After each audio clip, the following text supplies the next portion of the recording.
Hi there, this is a thought for the day, and this comes from The Shift by Owen Waters, a book that came out maybe, I don't know, 20 years ago, about then. Um, so this is about wholeness, wholeness as the first step into the new reality. And I'm reading from pages 100 to 104. And they're small pages, so it's not very much.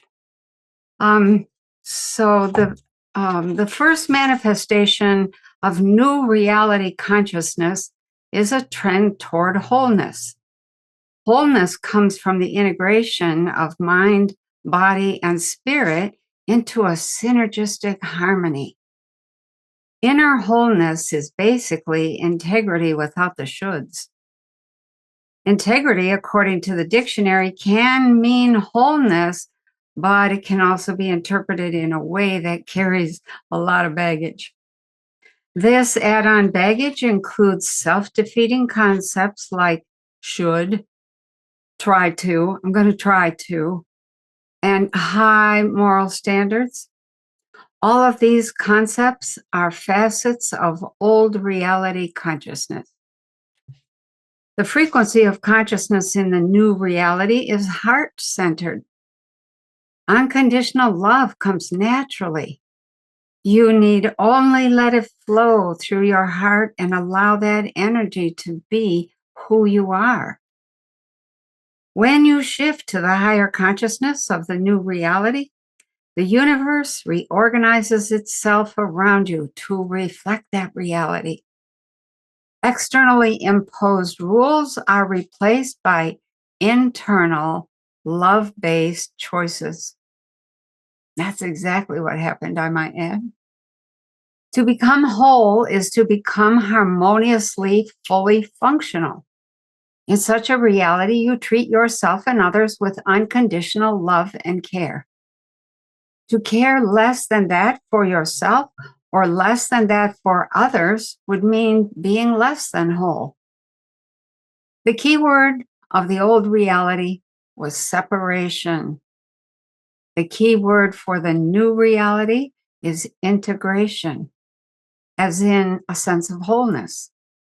An integrated self does not have opposing parts which foster a loss of self-love and self-acceptance. In the old reality, the Creator was seen as something outside of you, something separate from you.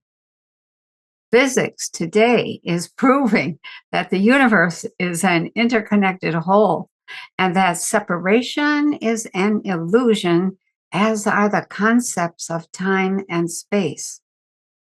If everything is one, then you're not just connected to the Creator, you are an aspect of the Creator. That's the way the universe was designed. You are an aspect of the Creator with a unique viewpoint of the universe. Your role is to experience life from one of an infinite number of viewpoints. Your experience then contributes to the infinite whole because all is one. In the old reality, in order to maintain a sense of separation from the Creator, people were told, A, money was bad.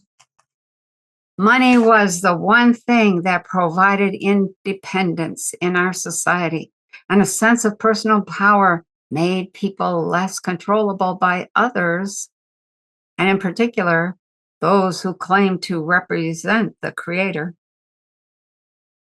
B, they were also told that sex was bad. This was particularly useful in controlling people. Something that is as natural as eating or sleeping is bound to keep vying for people's attention. So if a natural inclination such as sex can be defined as bad, then permanent inner conflict can be guaranteed. Such a person becomes divided within themselves. As the old reality philosophy goes, in order to conquer, you first have to divide. For example, Pope Innocent III even went so far as to say, quote, the sexual act is so shameful that it is intrinsically evil, end quote. Oh my gosh. The next thing that people have been told is that intuition was especially bad. After all, you couldn't have people acting on their inner guidance when the aim was to keep them under external control. Women, becoming more intuitive than men, became natural targets for the power-hungry leaders of a growing and growingly corrupt movement which claimed to represent the creator of all life.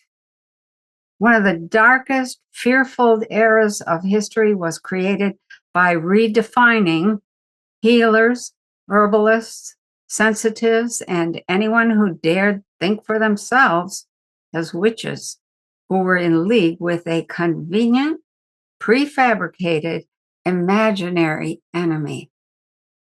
Well, so much for the old reality. It won't be missed. It was an intense and drama-filled stage of human experience, and now it's ending. The new reality is dawning, and it brings new rules, or to be more precise, new principles. These new principles operate in the expanded vista of awareness that the new reality brings. In the new reality, the frequency of consciousness is different. When you allow yourself to be in tune with this frequency, you no longer strive to be separate from others, nor do you strive to maintain opposing, separative points of view within yourself. When you see fear for the hollow illusion that it is, and allow your heart to open to everyone in your life, then your actions are determined by your unconditional love for others, and equally for yourself. When your heart opens up to loving yourself as much as anyone else, then you do want the best for yourself, just as any parent wants the best for their child. The old reality sees love of self as an egocentric problem. The new reality recognizes that if the original creation includes infinite love, then perhaps it's time to get in tune with the greater reality and wholly respect yourself. A heart-based reality is not an egocentric level of consciousness. It exists at a different frequency. Wholeness comes with a shift of focus from the facets of the solar plexus chakra to the heart chakra and the active channeling of heart-based unconditional love. With the shift to love energy comes wholeness of body, mind, and spirit. So as you go through your day today, think about the level of wholeness that you maintain. One of the things to keep in mind is that when you are feeling whole and complete, you no longer are arguing with yourself. You're no longer holding a point of view that says, well, I should think this, but I really think that, or I should feel this, but I really feel that. Just pay attention to how much of that you're still dealing with.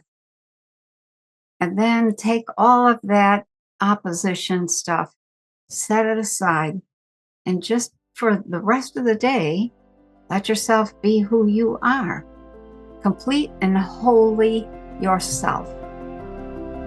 Have a great day.